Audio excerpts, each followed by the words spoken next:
Hi, this is Andy Hahn, and this is episode 19 of Guided Self Healing Fearless Living. And today I'm going to do two episodes, and I want to answer a couple of questions. So, one person asked, because I love your questions, can you talk about addictions and how you work with addictions? And I am happy to talk about addictions and how I work with addictions. So, here goes.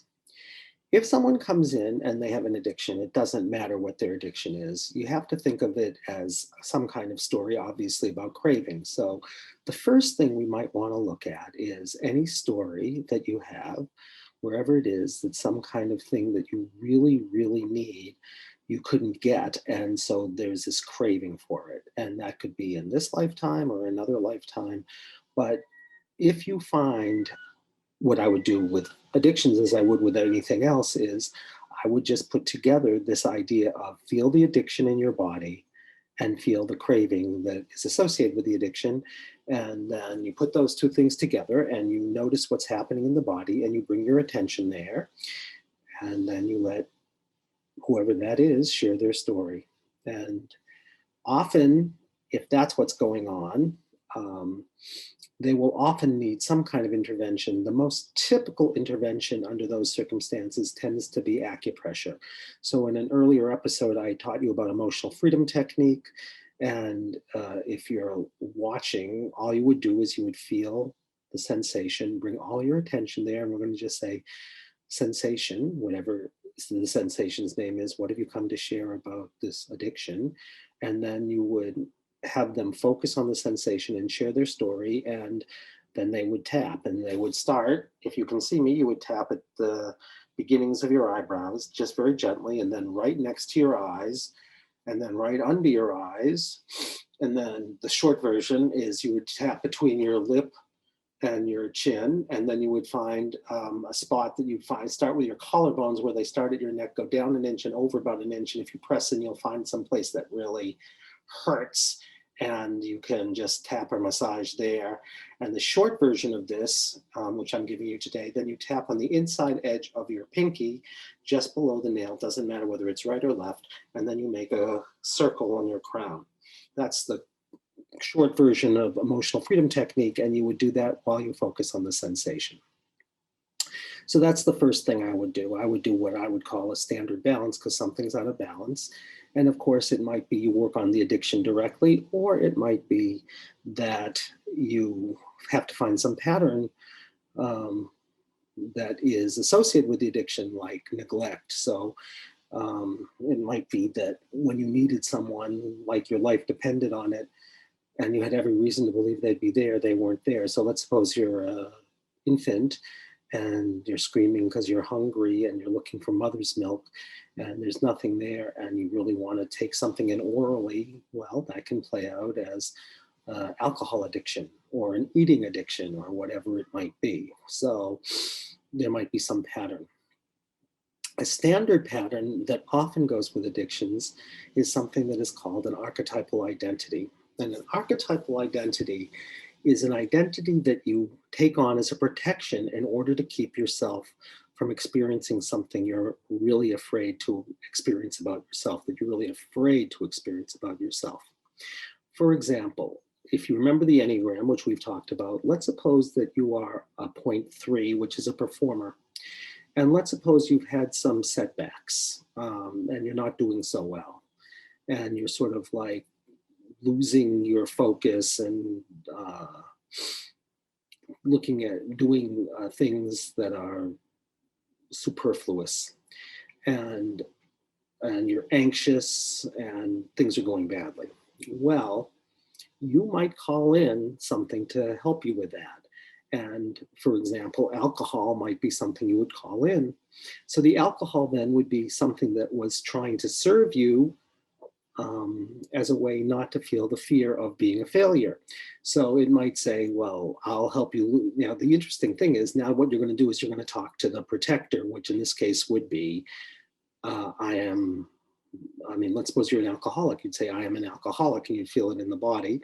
And or I'm drinking excessively or whatever the identity is, and you'd feel it. But what you'd ask it would be an interesting question, which is, how have you come to serve me? And interestingly, the way it tries to serve you is it will try to protect you from the thing that you're afraid to experience about yourself, but it will also invite you into the thing that you're afraid to experience about yourself. So, what would that mean? Let's suppose the alcohol says, you're talking directly to the sensation, says, I try to really help him loosen up so he would be more free, but he gets so free that he gets out of control and then he makes a fool of himself, and that makes things even worse. So it's interesting, again, that the very thing that you bring in to try to protect you from the thing you're afraid to experience invites you into the thing you're trying to experience. Or, well, we could go through all the Enneagram points and show how that might be so. So what we often want to do after we've taken care of whatever, just working on addiction as a sensation or any core belief like, I need you when my life depends on it and you're not there for me, and so I substitute something. Or it's a protector, like protecting you from a core fear, or it might be protecting you from some life experience, that was too painful for you to handle. So what you do is you numb yourself with alcohol. So the alcohol becomes another kind of protector. Let's say you had such a terrible loss and you couldn't handle the loss, whatever that was. So the food or the alcohol might be a way of soothing yourself. And it would say, I'm trying to soothe you from this loss by filling you up or making you feel more relaxed or whatever it is. But then again, of course, it will bring you back more into loss, interestingly, because then you're likely, even though it's trying to help you with that, it also will invite you to find the thing that you couldn't handle, the loss in this case. So there are three things right away. You work on it directly. You find some kind of core theme that's related to the addiction, which you can just sort of, we've gone through some of those and we'll go through more. Or you can ask it how it's serving you, either from experiencing some kind of deepest fear about yourself or just some life experience about yourself that you couldn't handle. And usually the addiction and the kind of addiction will be a clue about the thing you couldn't handle. So now let's continue. The next thing you might have to look at once you've looked at all of those is contexts. Well, what do I mean by contexts? And you might have to do your own separate healing work on that. So it might be, a context might be every day after lunch, I have a cigarette. So the context would be after lunch. Or whenever I go to my parents' house and visit them, I overeat. And that triggers me into my food addiction. So you'd have to do something about the context. You might have to also do something about the trigger. And a trigger would be not a context, but a particular situation. Like whenever I drink coffee, I smoke a cigarette, for example. So that would be, there's an association directly with some event, not a time like after lunch, which would be the context, or a time or a situation like I visit my family, but I'm drinking coffee, so I smoke a cigarette. Or it's, I've just finished my work, so I eat ice cream or whatever it is because it's a reward. And then you might have to deal with the reward element of this. And then that might take you someplace like, whenever I was in childhood and I did really well at something, my parents fed me. So I associated sweets with success. Then you'd have to, of course, do a balance on the trauma of compulsively eating sweets in the context of success, which would bring us back to context again, even though we were talking about a trigger in this situation. Then sometimes, of course, you have to do something about the habit itself. So the habit sort of takes on a life of its own. And if the habit takes on a life of its own, you would just have to feel the habitual nature of it, like it's become like a friend and you don't want to lose the friend. So you'd have to focus in the body about what happens when you really allow the habitual nature of whatever this addiction or craving is. So right away, we've talked about many possibilities, right? that you can work directly on the addiction, at which point feel it in your body and associated craving, and just bring your attention there. That's number one, and let it share its story. Two, there can be some kind of deep universal theme. Examples might be loss. So a deep feeling of emptiness that's associated with loss or neglect, and whatever sensations arise when you feel like I needed you there for me and I had every expectation you'd be there, and then you weren't there. So the pain was too great, so I drink, right?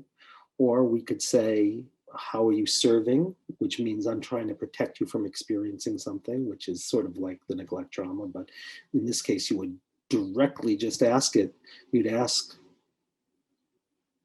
overeating, or you'd ask excessive drinking, which is its name, or whatever the addiction is.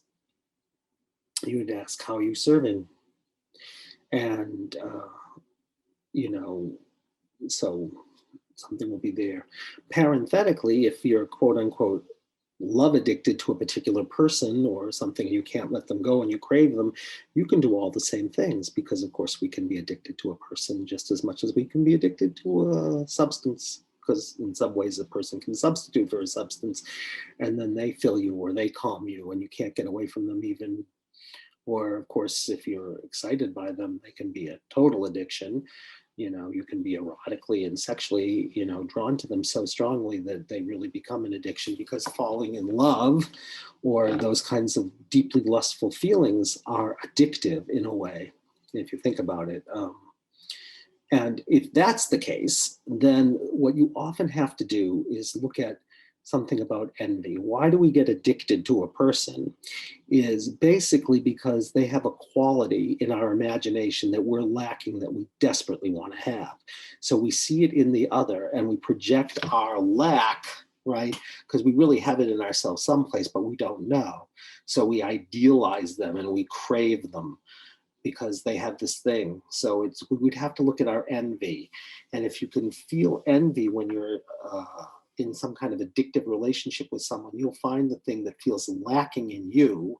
And if you can sit with that, if you can sit with that sense of lack, oh, they're so sexy, or oh, they're so intelligent, or oh, they're so beautiful, or oh, they're so sophisticated, or whatever it is that you think you're not. So you have to, oh my God, I have to have them. But you're not really loving them at that point. You're craving what they have. And of course, all of this tends to be unconscious until you become aware of it, right? So envy is a very good place to look, even if you're not a romantic in the Enneagram, because we all can have, we can all idealize somebody because they have some quality that we're lacking, or is really lacking in our life. So we crave it and we see it in that person, and then we substitute the person for the thing we crave, whatever that quality is. And, for some of us, that can be something in the present. It can also be something in the past. So it's like, why am I addicted to something? Because I had something and I lost it and I want to get it back. So I use fantasy and substances to try to regain the feeling. But of course, it doesn't work. So all of those things we can work with. And then again, so that's 4 things. Then we have context, which we said, you go visit your family, or after lunch, or before you go to bed. There's these contexts where you always do something. So there's a habituated element, but it's just in a particular situation. And then that's the 5th thing. And then triggers is the 6th thing, like coffee and cigarettes, like we said. And then there is the habit itself. If you're going to use some kind of intervention, acupressure tends to be really good, all things being equal, because what acupressure does is when you're like frozen and you're just frozen and nothing's flowing, you can restart your flow around whatever's got you really frozen. So this is a quick journey into how I deal with addictions. And I will tell you, the most powerful one tends to be the ones where the addiction itself takes on a life of its own, really because you called it in order to protect you from something you were afraid to experience. because, you know, that's not our typical model for addiction, though it ought to be because it's such a part of it. Um, so if you can ask it how it's serving. The other place parenthetically, when I was thinking of patterns right now, because there's so many patterns, power patterns where you feel really powerless or you feel like, you know, someone has power over you and you're powerless and you can't do anything about it. One way you can like try to handle the situation is that you can become addicted because it's so hard to sit with that kind of powerlessness, particularly in some kind of situation where someone has power over you. So all of these things I hope will be a little bit helpful when you're dealing with addictions, or if you're a therapist and you're trying to help somebody with addictions. I can tell you that it usually works for my clients to some degree or other. And when I'm good enough with it, it actually even sometimes works with me. But I, you know, keep climbing that mountain myself. So as my teacher used to say, you're only among us chickens. So, I keep working on it. And, you know, if I have someone who I know has certain kinds of addictions that are close to my home, so to speak, I really try to work on whatever that addiction is in myself. And so I'm grateful for my clients because they invite me and inspire me to aspire to something better. So having said all that, I wish you well and I wish you freedom, which is what this is all about. So you really are a choice and not compelled. And until we meet each other again, my name is Andy Hahn. And if you ever want to reach me to ask a question or make a comment, which a few of you are doing, which I deeply appreciate, you can get me at ahahn, that's AHAHN, at lifecenteredtherapy.com. And if you want to know about the work I do, you can just go to our website, which is lifecenteredtherapy.com. So until next time, I wish you all well, and I wish you freedom to be able to choose what you really want, as opposed to being stuck in craving. Be well, my friends, and goodbye.